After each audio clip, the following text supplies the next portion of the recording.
His time, in His time, He makes all things beautiful in His time. Lord, please show me every day as you. Zina la Atate ndi la Mwana ndi la Mzimu Woyera. Amen. Moni abale nonse mwa Ambuye, ndikulandireni pano pa tiyankhuleni Ambuye. Lero ndi pa 26 Julayi mchaka cha 2022. Ndipo lero mwapadera mpingo ukutipempha kuchita chaka cha Joachim ndi ana oyera, makolo awo a Virgo Maria. Ndipo lero mawu athu yamba achokera m'buku la mprofeti Yeremiya.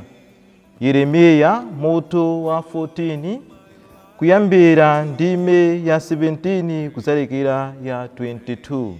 Amene akutiwerengera mawu oyamba ndi a James Jamu, a Catholic Teachers Association, kuchokera ku Martyrs of Uganda Parish, Vumbwe, mu Archdiocese ya Blantyre. Ndipo mawu athu amuthenga wabwino achokera mu uthenga wabwino monga adalembera Mateyo mutu wa 13 kuyambira ndime ya 36 kuzalekeza ya 43. Ndipo amene akutiwerengera mthenga wabwino komanso kutigawira mawu ndi Father Damian Abraham, a chipani cha Montfort Missionaries, kuchokera ku Martyrs of Uganda Parish, Vumbwe, mu Archdiocese ya Blantyre. Tiyeni abale tikhalire limodzi. Mawu oyamba. Mawu a m'buku la profeti Yeremiya. Yeremiya 14 ndime 17 kulekeza 22. Chauta akuti kwa Yeremiya, ukawauze kuti maso anga adze misozi kosalekeza usiku ndi usana, pakuti anthu anga osankhidwa ali ndi bala lalikulu akanthidwa kwa mphamvu. Ndikamayenda kuthengo ndikuona anthu ophedwa pa nkhondo. Ndikalowa mu mzinda ndikuona anthu ofa ndi njala. Aneneri ndi ansembe akupitirizabe ntchito zawo m'zikomo, koma osaziwa zimene akuchita. Kodi anthu a ku Yuda mwawatayiratu? Kodi anthu a mu Ziyoni akuyipirani m'maso? Chifukwa chiyani mwatikantha kotero kuti sitingathenso kukhala abwino? Tinkayembekezera mtendere, koma sitidawupeze.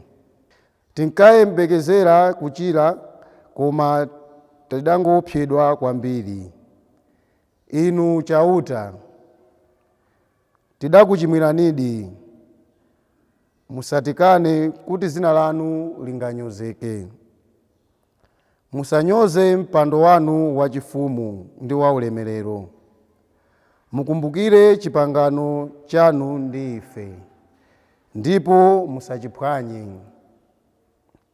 Pakati pa milungu yonama ya anthu a mitundu ina, kodi alipo mulungu wina amene angathe kupereka mvula?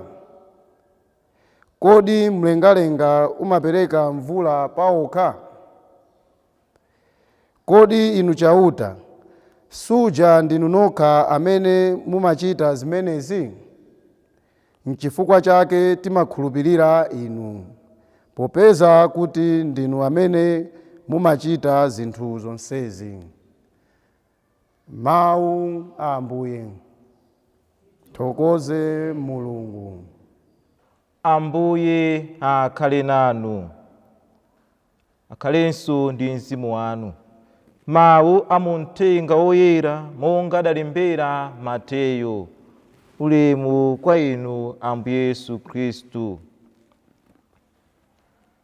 Pa nthawi yomweyo Yesu adawasiya anthu ambirimbiri aja nankalowa mu nyumba.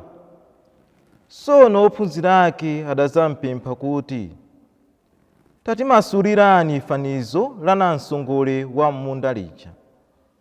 Yesu adati, wofesa mbewu zabwino uja ndi Mwana wa Munthu. Munda uja ndi dziko lino lapansi. Mbewu zabwino zija ndi anthu ake a ufumu wakumwamba. Namsongole uja ndi anthu ake a oyipa uja. Mdani wozafesa namsongole uja ndi Satana. Kudula kuja kutha kwake kwa dziko lino lapansi. Odula aja ndi anjelo. Monga momwe adazulira namsongole uja ndi kumutentha pa moto, zisateronso pakutha kwa dziko lino lapansi. Mwana wa Munthu azatuma angelo ake kudzachotsa mu ufumu wake anthu onse ochimwisa anzawo, ndi ena onse ochita zoyipa nazawaponya mu ng'anjo ya moto. Kumeneko adzalira ndi kukukuta mano. Sono anthu olungama adzawala ngati dzuwa mu ufumu wa Atate awo. Amene ali ndi makutu amve. Mthenga wa Ambuye. Ulemu kwa inu Ambuye Yesu Khristu. Abale okondeka mwa Ambuye, lero mpingo ukutipempha kuchita chaka kapena kukumbukira Ana ndi Joachimu woyera, ndipo amenewa anali makolo awo a Mayi Mariya. Zambiri sizidalembedwe zokhuza anthu awiriwa, koma zomwe zinalembedwa zokhuza moyo wa Joachimu, timamva kuti iyeyu adakhala m'chipululu kwa masiku 40, ndipo kumeneko adazipereka kwathunthu kwa Mulungu popemphera, ndiponso ankasala zakudya. Ndipo tikayang'ananso za moyo wa Ana woyera, timamvanso kuti nayenso ankakonda kupemphera kwambiri m'chipululu. Ndipo iyeyu adalibe mphatso ya mwana, anali wosabala. Ndipo mu pemphero lake ankapempha Mulungu kuti ampase mphatso ya mwana. Ndipo adalonjeza Mulungu kuti akampasa mphatso imeneyi, mwana amene abadwe ngakhale akhale wamwamuna kaya ndi wamkazi, ampereka pamaso pa Mulungu. Kodi ife lero tikuphunzira chiyani? Tikuphunzira kukhala Akhristu odalira Mulungu mu nyengo zonse pamene tikukumana ndi mavuto, kuzindikira kuti ndi Mulungu yekha amene angathetse ziphinjo zimene ife timakumana nazo pa moyo wathu. Chifukwa kawirikawiri timaona ngati tikagwiritsa ntchito zinthu zapansi pano tithetsa mavuto athu, koma mwina timawangowonjezera. Tiyeni lero tiphunzire kukhala anthu odalira Mulungu, kuti ndi Mulungu yekha amene angathetse nkhawa zathu zonse zimene ife timakhala nazo pa moyo wathu. Ndipo tikaona mawu athu oyamba, mawu a m'buku la mprofeti Yeremiya. Yeremiyanso naye akutiphunzitsa ife kukhala anthu odalira Mulungu nthawi zonse, kuzindikira kuti Mulungu ndiye mulengi wathu. Ndipo izi tikuona ana a Israeli amene anali pa ubale ndi Mulungu, koma chifukwa cha makhalidwe awo osakhala bwino anawononga ubale wawo ndi Mulungu. Ndipo tikuona pamene ali pa mavuto akuzindikira kuti tinamulakwira Mulungu, tiyeneranso kubwerera kwa Mulungu. Ndipo lero akuzindikira kuchimwa kwawo, akuzindikira kufoka kwawo, akugonja pamaso pa Mulungu. Ndipo Mulungu sakuwabwezayi, Mulungu akuwalandira pamaso pake. Ifenso lero tiyenera kutengera chitsanzo cha ana a Israeli. Pa moyo wathu ndi bwino kumazindikira kuti ndafoka, ndanchimwira Mulungu, kumazindikira kugonja pamaso pa Mulungu. Tikazindikira kugonja pamaso pa Mulungu, Mulunguyo azatichitira ife zazikulu. Mulungu ndi wachifundo, Mulungu azatilandira ife ndi mtima wake wonse.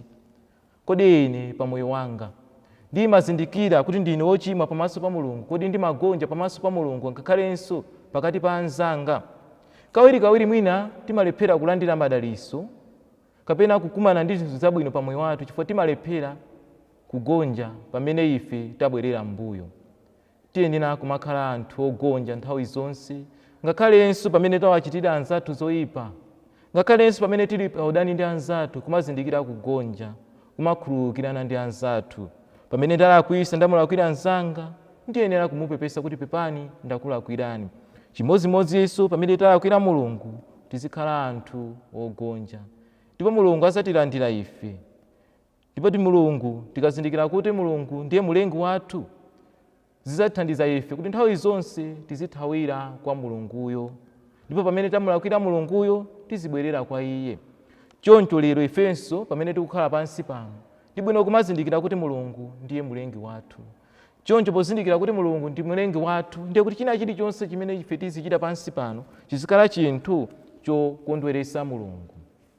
Ndipo tikaona mu uthenga wathu wabwino wa lero, tikuona ophunzira Ambuye Yesu akuwauza Ambuye Yesu kuti amasulire fanizo la namsongole wa m'munda lija. Ndipo Ambuye Yesu akuchita chimodzimodzi, akuwamasulira tanthauzo lenileni. Ndipo poyambirira Ambuye Yesu akukamba za munthu wofesa mbewu, kuti wofesa mbewu zabwino uja ndi mwana wa munthu.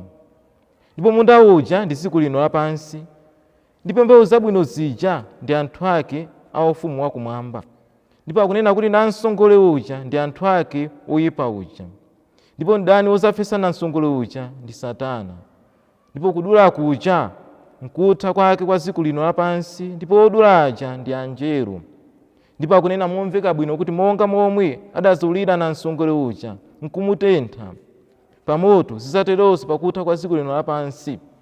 Mawu athu alero akufuna kutiphunzitsa kuti ngati ife tikufuna kuti tikapeze chipulumutso, tiyenera kumakhala anthu odana ndi tchimo.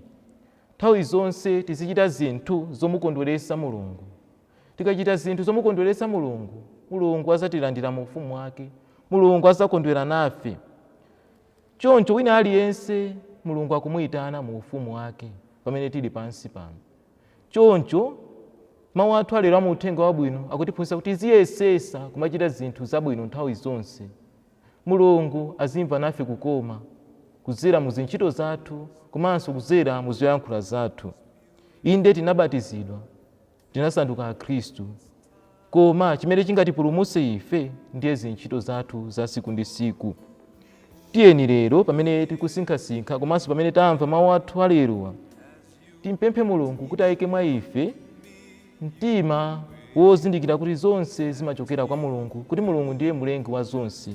Komanso ayike mwa ife mtima wozichepesa, makamaka wozindikira kuchimwa kwathu ndi kumayesesa kuchita zinthu zokondweretsa Mulungu pa moyo wathu wa siku ndi siku, kuti nafenso tikapeze chipulumutso. Amen. In your time, you make all things beautiful. In your